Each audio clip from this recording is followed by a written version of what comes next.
ಸರ್ಕಾರದ ವಿರುದ್ಧ ಹೋರಾಟಕ್ಕೆ ಕೇಸರಿ ಪಡೆ ಕೂಡ ಸಜ್ಜಾಗಿದೆಯಂತೆ. ಒಂದು ಅಸ್ತ್ರ ಬಳಕೆ ಮಾಡುವ ಮೂಲಕ ಸರ್ಕಾರ ಮಣಿಸೋದಕ್ಕೆ ವಿಜೇಂದ್ರ ಮಾಸ್ಟರ್ ಪ್ಲಾನ್ ಮಾಡಿಕೊಂಡಿದ್ದಾರೆ ಎನ್ನುವುದರ ಡೀಟೇಲ್ ಸಿಗ್ತಾ ಇದೆ. ರಾಜ್ಯದಲ್ಲಿ ದೊಡ್ಡ ಮಟ್ಟದ ಜನ ಜಾಗೃತಿಗೆ ತೀರ್ಮಾನ ಮಾಡಿದ್ದಾರಂತೆ ಬಿಜೆಪಿಯ ರಾಜ್ಯಾಧ್ಯಕ್ಷರು. ಸರ್ಕಾರ ಸಚಿವರ ನಿದ್ದೆಗೆಡಿಸೋದಕ್ಕೆ ಬಿಜೆಪಿಯ ನಿರ್ಧಾರ. ಭ್ರಷ್ಟಾಚಾರ, ಹಗರಣ, ಬೆಲೆ ಏರಿಕೆಯ ವಿರುದ್ಧ ಜನಜಾಗೃತಿ ಮೂಡಿಸ್ತಾರಂತೆ. ಸರ್ಕಾರದ ವಿರುದ್ಧ ಜನರನ್ನ ಹುರಿದುಂಬಿಸೋದಕ್ಕೆ ಪ್ಲಾನ್ ಮಾಡಿಕೊಂಡಿದ್ದಾರೆ ಎನ್ನುವುದರ ಡೀಟೇಲ್ಸ್ ಇದು. ಕಾಂಗ್ರೆಸ್ ಸರ್ಕಾರಕ್ಕೆ ಬಿಸಿ ಮುಟ್ಟಿಸಬೇಕು ಈ ಮೂಲಕ ಅಂತ ಬಿಜೆಪಿಯ ರಾಜ್ಯಾಧ್ಯಕ್ಷ ಬಿವೈ ವಿಜೇಂದ್ರ ನಿರ್ಧಾರ ಮಾಡಿದ್ದಾರೆ. ಬಟ್ ಅದೆಷ್ಟರ ಮಟ್ಟಿಗೆ ಸಕ್ಸಸ್ ಆಗುತ್ತೆ ಅನ್ನೋದನ್ನ ಕಾದ್ ನೋಡ್ಬೇಕಾಗುತ್ತೆ. ಹಗರಣಗಳನ್ನ ಮುಂದಿಟ್ಕೊಂಡು ಜನರ ಮುಂದೆ ಹೋಗ್ತೀರಿ ಅಂದ್ರೆ ನಿಮ್ಮಲ್ಲೂ ಕೂಡ ಒಗ್ಗಟ್ಟಿರಬೇಕು. ಬಟ್ ಆ ಒಗ್ಗಟ್ಟಿಲ್ಲ.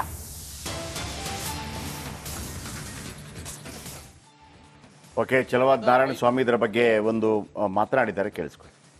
ಆತ್ಮಹತ್ಯೆ ಪ್ರಕರಣ ಅಥವಾ ಬಾಣಂತಿಯರ ಸಾವು, ಈ ರೀತಿಯಾದಂತಹ ಅನೇಕ ವಿಚಾರಗಳು ವಿಪಕ್ಷ ಬಿಜೆಪಿಗೆ ಮುಂದೆ ಸವಾಲಾಗಿರ್ತಕ್ಕಂಥದ್ದು. ಈ ಬಗ್ಗೆ ಬಹುತೇಕ ಹೋರಾಟಗಳನ್ನು ರೂಪಿಸೋದಕ್ಕೆ ಇವತ್ತು ಸಭೆಗಳನ್ನು ಕೂಡ ಮಾಡಿರ್ತಕ್ಕಂಥದ್ದು. ಏನೆಲ್ಲ ಸಭೆಗಳಲ್ಲಿ ಪ್ರಮುಖ ವಿಚಾರಗಳು ಚರ್ಚೆ ಆಗಿದೆ ಅನ್ನೋದಕ್ಕೆ ಮಾತಾಡಲಿಕ್ಕೆ ಮೇಲ್ಮನೆ ವಿಪಕ್ಷ ನಾಯಕರಾದಂತಹ ಚಲವಾದಿ ನಾರಾಯಣ ಸ್ವಾಮಿ ಅವರು ನಮ್ಮ ಜೊತೆ ಇದ್ದಾರೆ. ಅವ್ರನ್ನ ಮಾತಾಡ್ಸ್ತಾ ಹೋಗ್ತೀನಿ. ಹೋರಾಟಗಳನ್ನ ಸರಿಯಾಗಿ ಮಾಡ್ತಾ ಇಲ್ಲ, ಸರ್ಕಾರಕ್ಕೆ ಬಿಸಿ ಮುಟ್ಟಿಸ್ತಿಲ್ಲ ಅನ್ನೋಂಥ ವಿಚಾರಗಳು ಕೂಡ ಸಾರ್ವಜನಿಕವಾಗಿ ಚರ್ಚೆ ಆಗ್ತಾ ಇದೆ. ನೋಡಿ, ಮೋಸ ವಂಚನೆಗೆ ಒಂದು ಹೆಸರಾಗಿರ್ತಕ್ಕಂಥ ಸರ್ಕಾರ ಇವತ್ತು ಕಾಂಗ್ರೆಸ್ ಸರ್ಕಾರ. ಅವ್ರು ಏನು ನಾವು ನುಡಿದಂತೆ ನಡೆದಿದ್ದೀವಿ ಅಂತ ಹೇಳ್ತಾರಲ್ಲ, ಅದೇ ದೊಡ್ಡ ಸುಳ್ಳು. ಯಾವುದನ್ನು ಅವರು ಯಾವ್ಯಾವುದನ್ನು ನುಡಿದಿದ್ದಾರೋ ಅದಕ್ಕೆ ವಿರುದ್ಧವಾಗಿಯೇ ಹೋಗ್ತಿದ್ದಾರೆ. ಗ್ಯಾರಂಟಿ ಅನ್ನೋ ಕೆಲವು ವಿಷಯಗಳನ್ನ ಒಂದು ತಿಂಗಳಲ್ಲಿ ಕೊಡಬೇಕಾಗಿದ್ದನ್ನು 6 ತಿಂಗಳಿಗೆ ಒಂದು ಸಾರಿ ಕೊಡ್ತಾ ಇದ್ದಾರೆ, 3 ತಿಂಗಳಿಗೆ ಒಂದು ಸಾರಿ ಕೊಡ್ತಾರೆ. ಅಲ್ಲೂ ಮೋಸ ಮಾಡ್ತಿದ್ದಾರೆ. ಆದರೆ ಜನರಿಗೆ ಅದು ಅರ್ಥ ಆಗ್ತಾ ಇಲ್ಲ. ಯಾಕೆ ಅಂತಂದರೆ ಈ ತಿಂಗಳು ಬಂದಿದೆ, ಖುಷಿಯಾಗಿದ್ದಾರೆ. ಇನ್ನೊಂದು 2 ತಿಂಗಳು ಬರಲಿಲ್ಲ ಅಂದರೆ ಏನೋ ಬರ್ತದೆ ಅಂದ್ಕೊಂಡಿದ್ದಾರೆ ಹೊರತು ಅವ್ರಿಗೆ ಗ್ಯಾರಂಟಿ ಇಲ್ಲ. ಅದು ಈ ಪರಿಸ್ಥಿತಿ ಇದೆ. ಇವತ್ತು ಅನೇಕ ಇಶ್ಯೂಗಳು ನಮ್ಮ ಮುಂದೆ ಇದೆ, ನಾನು ಒಪ್ತೇನೆ. ಆದರೆ ಯಾವುದನ್ನು ಕೂಡ ಒಂದು ತಾರ್ಕಿಕ ಅಂತ್ಯಕ್ಕೆ ನಾವು ಕೂಡ ಹೋಗೋಕ್ಕಾಗ್ತಿಲ್ಲ. ಯಾಕೆ ಅಂದರೆ ಅದಕ್ಕೆ ಕಾರಣ ಕೂಡ ಕಾಂಗ್ರೆಸ್ ಸರ್ಕಾರ. ಇವತ್ತೊಂದು ಇಶ್ಯೂ ಬಂದ್ಬಿಡ್ತದೆ, ನಾವು ಅದರ ಬಗ್ಗೆ ಹೋರಾಟ ಮಾಡ್ತಿದ್ದೀವಿ ಅಂತಂದ್ರೆ ಅವ್ರಿಗೆ ನೋಡಪ್ಪ ಹಿಂಗೆ ಎಚ್ಚರಿಕೆಯಿಂದ ಇರಬೇಕು ನಾವಂತ ಅನ್ಸೋದೇ ಇಲ್ಲ. ಮತ್ತೊಂದು ಪಕ್ಕದಲ್ಲೇ ಎರಡೇ ದಿನಕ್ಕೆ ಇನ್ನೊಂದು ಇಶ್ಯೂ ಕೊಟ್ಬಿಡ್ತಾರೆ. ಈಗ ವಿಪಕ್ಷವಾಗಿ ಬಿಜೆಪಿ ಯಾವ ರೀತಿ ಸರ್ಕಾರದ ವಿರುದ್ಧ ಹೋರಾಟವನ್ನು ಮಾಡುತ್ತೆ, ಯಾವ ರೀತಿ ಬಿಸಿಯನ್ನು ಮುಟ್ಟಿಸ್ಲಿಕ್ಕೆ ಎಲ್ಲ ತಯಾರಿ ಮಾಡ್ಕೊಳ್ಳಿ. ನೀವು ನೋಡ್ತಿದ್ದೀರಲ್ಲ, ಹೋರಾಟ ನಮ್ಮ ಆದ್ಯ ಕರ್ತವ್ಯ. ಯಾಕೆಂದ್ರೆ ನ್ಯಾಯ ಕೊಡಬೇಕಾದವ್ರು ಯಾರು? ಸರ್ಕಾರ. ನ್ಯಾಯ ನೀವೇ ಕೊಡದೆ ಮೊಂಡಾಟ ಆಡಿದ್ರೆ ನಮ್ಮ ಕೆಲಸ ಏನು? ನ್ಯಾಯ ಕೊಡಿಸೋದೇ ನಮ್ಮ ಹೋರಾಟ. ಆ ಕಾರಣದಿಂದಾಗಿ ನಾವು ಯಾವುದೇ ವಿಷಯನ ಇದುವರೆಗೂ ಬಿಟ್ಟಿಲ್ಲ, ಬಿಡೋದೂ ಇಲ್ಲ. ಆ ರೀತಿ ಹೋರಾಟ ನಾವು ಪ್ರಾರಂಭ ಮಾಡಿದ್ದೇವೆ. ಅವರು ನಿದ್ದೆ ಮಾಡದ ಪರಿಸ್ಥಿತಿ ಬಂದಿದೆ ಸರ್ಕಾರಕ್ಕೆ. ಈಗ ಇದು ಏನು ಬಿಜೆಪಿ ಮುಂದಿನ ಹೋರಾಟಗಳನ್ನು ರೂಪಿಸಲಿಕ್ಕೆ ಹಲವು ವಿಚಾರಗಳನ್ನು ತೆಗೆದುಕೊಂಡಿರ್ತಕ್ಕಂಥದ್ದು. ಸೊ ಮುಂದಿನ ದಿನಗಳಲ್ಲಿ ಸರ್ಕಾರಕ್ಕೆ ನಿದ್ರೆನೂ ಕೂಡ ಮಾಡದಂಥ ರೀತಿಯಲ್ಲಿ ಹೋರಾಟವನ್ನು ಮಾಡ್ತೀವಿ ಅನ್ನುವಂಥ ಎಚ್ಚರಿಕೆಯನ್ನು ಕೊಟ್ಟಿರ್ತಕ್ಕಂಥದ್ದು. ಕ್ಯಾಂಪ್ ಪರ್ಸನ್ ಹರಿಪ್ರಸಾದ್ ಜೊತೆ ಚಂದ್ರಶೇಖರ್, ರಿಪಬ್ಲಿಕ್ ಕನ್ನಡ, ಬೆಂಗಳೂರು. ಸರ್ಕಾರದ ವಿರುದ್ಧ ಹೋರಾಟಕ್ಕೆ ಕೇಸರಿ ಪಡೆ ಕೂಡ ಸಜ್ಜಾಗಿದೆಯಂತೆ. ಒಂದು ಅಸ್ತ್ರ ಬಳಕೆ ಮಾಡುವ ಮೂಲಕ ಸರ್ಕಾರ ಮಣಿಸೋದಕ್ಕೆ ವಿಜೇಂದ್ರ ಮಾಸ್ಟರ್ ಪ್ಲಾನ್ ಮಾಡಿಕೊಂಡಿದ್ದಾರೆ ಎನ್ನುವುದರ ಡೀಟೇಲ್ ಸಿಗ್ತಾ ಇದೆ. ರಾಜ್ಯದಲ್ಲಿ ದೊಡ್ಡ ಮಟ್ಟದ ಜನ ಜಾಗೃತಿಗೆ ತೀರ್ಮಾನ ಮಾಡಿದ್ದಾರಂತೆ ಬಿಜೆಪಿಯ ರಾಜ್ಯಾಧ್ಯಕ್ಷರು. ಸರ್ಕಾರ ಸಚಿವರ ನಿದ್ದೆಗೆಡಿಸೋದಕ್ಕೆ ಬಿಜೆಪಿಯ ನಿರ್ಧಾರ. ಭ್ರಷ್ಟಾಚಾರ, ಹಗರಣ, ಬೆಲೆ ಏರಿಕೆಯ ವಿರುದ್ಧ ಜನಜಾಗೃತಿ ಮೂಡಿಸ್ತಾರಂತೆ. ಸರ್ಕಾರದ ವಿರುದ್ಧ ಜನರನ್ನ ಹುರಿದುಂಬಿಸೋದಕ್ಕೆ ಪ್ಲಾನ್ ಮಾಡಿಕೊಂಡಿದ್ದಾರೆ ಎನ್ನುವುದರ ಡೀಟೇಲ್ಸ್ ಇದು.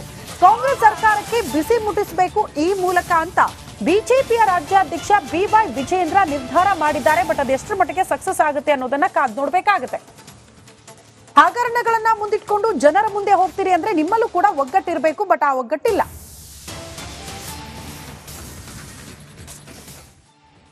ಓಕೆ, ಚಲವಾದ ನಾರಾಯಣ ಸ್ವಾಮಿ ಇದರ ಬಗ್ಗೆ ಒಂದು ಮಾತನಾಡಿದ್ದಾರೆ, ಕೇಳಿಸ್ಕೊಳ್ಳಿ. ಆತ್ಮಹತ್ಯೆ ಪ್ರಕರಣ ಅಥವಾ ಬಾಣಂತಿಯರ ಸಾವು, ಈ ರೀತಿಯಾದಂತಹ ಅನೇಕ ವಿಚಾರಗಳು ವಿಪಕ್ಷ ಬಿಜೆಪಿಗೆ ಮುಂದೆ ಸವಾಲಾಗಿರ್ತಕ್ಕಂಥದ್ದು. ಈ ಬಗ್ಗೆ ಬಹುತೇಕ ಹೋರಾಟಗಳನ್ನು ರೂಪಿಸೋದಕ್ಕೆ ಇವತ್ತು ಸಭೆಗಳನ್ನು ಕೂಡ ಮಾಡಿರ್ತಕ್ಕಂಥದ್ದು. ಏನೆಲ್ಲ ಸಭೆಗಳಲ್ಲಿ ಪ್ರಮುಖ ವಿಚಾರಗಳು ಚರ್ಚೆ ಆಗಿದೆ ಅನ್ನೋದಕ್ಕೆ ಮಾತಾಡಲಿಕ್ಕೆ ಮೇಲ್ಮನೆ ವಿಪಕ್ಷ ನಾಯಕರಾದಂತಹ ಚಲವಾದಿ ನಾರಾಯಣ ಸ್ವಾಮಿ ಅವರು ನಮ್ಮ ಜೊತೆ ಇದ್ದಾರೆ. ಅವ್ರನ್ನ ಮಾತಾಡ್ಸ್ತಾ ಹೋಗ್ತೀನಿ. ಹೋರಾಟಗಳನ್ನ ಸರಿಯಾಗಿ ಮಾಡ್ತಾ ಇಲ್ಲ, ಸರ್ಕಾರಕ್ಕೆ ಬಿಸಿ ಮುಟ್ಟಿಸ್ತಿಲ್ಲ ಅನ್ನೋಂಥ ವಿಚಾರಗಳು ಕೂಡ ಸಾರ್ವಜನಿಕವಾಗಿ ಚರ್ಚೆ ಆಗ್ತಾ ಇದೆ. ನೋಡಿ, ಮೋಸ ವಂಚನೆಗೆ ಒಂದು ಹೆಸರಾಗಿರ್ತಕ್ಕಂಥ ಸರ್ಕಾರ ಇವತ್ತು ಕಾಂಗ್ರೆಸ್ ಸರ್ಕಾರ. ಅವ್ರು ಏನು ನಾವು ನುಡಿದಂತೆ ನಡೆದಿದ್ದೀವಿ ಅಂತ ಹೇಳ್ತಾರಲ್ಲ, ಅದೇ ದೊಡ್ಡ ಸುಳ್ಳು. ಯಾವುದನ್ನು ಅವರು ಯಾವ್ಯಾವುದನ್ನು ನುಡಿದಿದ್ದಾರೋ ಅದಕ್ಕೆ ವಿರುದ್ಧವಾಗಿಯೇ ಹೋಗ್ತಿದ್ದಾರೆ.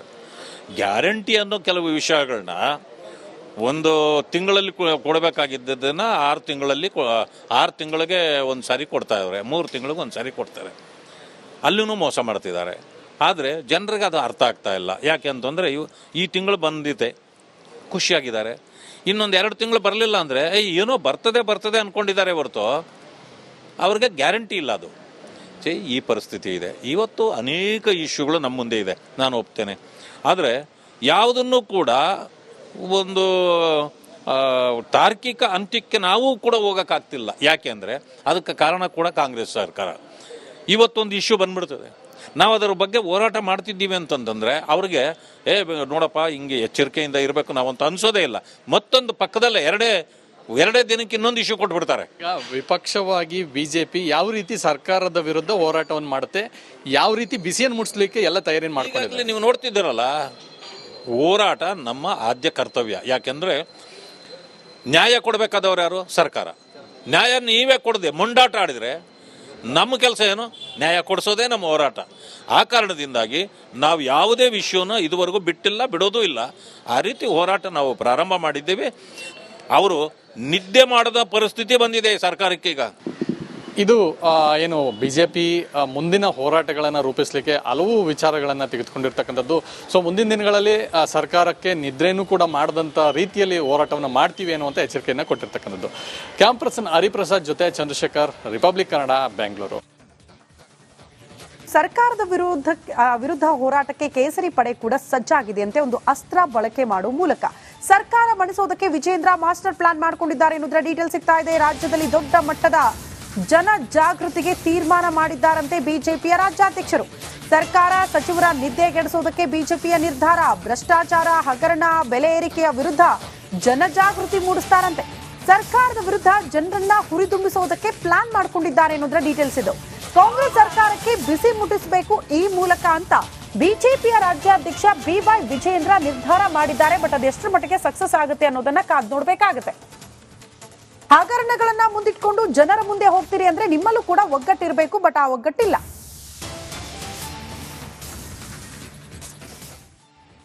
ಓಕೆ, ಚಲವಾದ ನಾರಾಯಣ ಸ್ವಾಮಿ ಇದರ ಬಗ್ಗೆ ಒಂದು ಮಾತನಾಡಿದ್ದಾರೆ, ಕೇಳಿಸ್ಕೊಳ್ಳಿ. ಆತ್ಮಹತ್ಯೆ ಪ್ರಕರಣ ಅಥವಾ ಬಾಣಂತಿಯರ ಸಾವು, ಈ ರೀತಿಯಾದಂಥ ಅನೇಕ ವಿಚಾರಗಳು ವಿಪಕ್ಷ ಬಿಜೆಪಿಗೆ ಮುಂದೆ ಸವಾಲಾಗಿರ್ತಕ್ಕಂಥದ್ದು. ಈ ಬಗ್ಗೆ ಬಹುತೇಕ ಹೋರಾಟಗಳನ್ನು ರೂಪಿಸೋದಕ್ಕೆ ಇವತ್ತು ಸಭೆಗಳನ್ನು ಕೂಡ ಮಾಡಿರ್ತಕ್ಕಂಥದ್ದು. ಏನೆಲ್ಲ ಸಭೆಗಳಲ್ಲಿ ಪ್ರಮುಖ ವಿಚಾರಗಳು ಚರ್ಚೆ ಆಗಿದೆ ಅನ್ನೋದಕ್ಕೆ ಮಾತಾಡಲಿಕ್ಕೆ ಮೇಲ್ಮನೆ ವಿಪಕ್ಷ ನಾಯಕರಾದಂಥ ಚಲವಾದಿ ನಾರಾಯಣ ಸ್ವಾಮಿ ಅವ್ರು ನಮ್ಮ ಜೊತೆ ಇದ್ದಾರೆ. ಅವ್ರು ಮಾತಾಡ್ಸ್ತಾ ಹೋಗ್ತೀನಿ. ಹೋರಾಟಗಳನ್ನ ಸರಿಯಾಗಿ ಮಾಡ್ತಾ ಇಲ್ಲ, ಸರ್ಕಾರಕ್ಕೆ ಬಿಸಿ ಮುಡಿಸ್ತಿಲ್ಲ ಅನ್ನೋಂಥ ವಿಚಾರಗಳು ಕೂಡ ಸಾರ್ವಜನಿಕವಾಗಿ ಚರ್ಚೆ ಆಗ್ತಾ ಇದೆ. ನೋಡಿ, ಮೋಸ ವಂಚನೆಗೆ ಒಂದು ಹೆಸರಾಗಿರ್ತಕ್ಕಂಥ ಸರ್ಕಾರ ಇವತ್ತು ಕಾಂಗ್ರೆಸ್ ಸರ್ಕಾರ. ಅವ್ರು ಏನು ನಾವು ನುಡಿದಂತೆ ನಡೆದಿದ್ದೀವಿ ಅಂತ ಹೇಳ್ತಾರಲ್ಲ, ಅದೇ ದೊಡ್ಡ ಸುಳ್ಳು. ಯಾವುದನ್ನು ಅವರು ಯಾವ್ಯಾವುದನ್ನು ನುಡಿದಿದ್ದಾರೋ ಅದಕ್ಕೆ ವಿರುದ್ಧವಾಗಿಯೇ ಹೋಗ್ತಿದ್ದಾರೆ.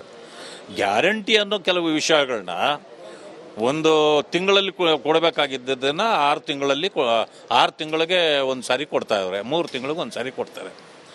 ಅಲ್ಲೂ ಮೋಸ ಮಾಡ್ತಿದ್ದಾರೆ.